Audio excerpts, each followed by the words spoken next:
Judgement വരുന്നതിന് മുമ്പ് കേസിനെ പറ്റി ഒന്നും പറയാൻ പറ്റില്ല. പക്ഷെ ഒരു കാര്യം വ്യക്തമാണ്, ഫിക്സിംഗ് ദ എവിഡൻസ്, അതായത് തെളിവ് ക്രിയേറ്റ് ചെയ്ത കേസാണത്.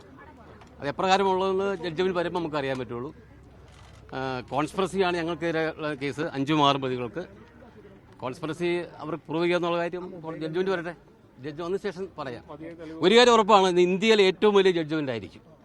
4000 പേജുകളാണ് ആർഗ്യുമെന്റ് നോട്ടായിട്ട് വന്നിരിക്കുന്നത്. 1800 പേജ് പ്രോസിക്യൂഷന്റെ, മറ്റ് പേജുകൾ പ്രതികളിൽ. അതുകൊണ്ട് തന്നെ ഇത് ഇന്ത്യയിലെ ഏറ്റവും വലിയ ഒരു ജഡ്ജ്മെന്റ് ആയിരിക്കും. ഏറ്റവും വലിയ കൂടുതൽ എക്സ്റ്റന്റ് ഉള്ള, കൂടുതൽ പേജസ് ഉള്ള ജഡ്ജ്മെന്റ് ആയിരിക്കും. എൻ്റെ 5ഉം 6ഉം, അതായത് സലിം, പ്രദീപ്, 5ഉം 6ഉം പ്രതികളില്ല, ഒരിക്കലും ഇല്ല. കോൺസ്പിറസി തെളിയിക്കാൻ സാധിച്ചിട്ടില്ല എന്നുള്ളതാണ്. നോക്കാം, ബാക്കി ജഡ്ജ്മെന്റ് വരട്ടെ, നമുക്ക് കൂടുതൽ സംസാരിക്കാൻ പാടില്ല. കൃത്യത്തിൽ നേരിട്ട് പങ്കെടുത്തിട്ടില്ല. കൃത്യത്തിൽ 5ഉം 6ഉം പ്രതികൾ പങ്കെടുത്തിട്ടില്ല. പ്രോസിക്യൂഷൻ കേസായിരുന്നു.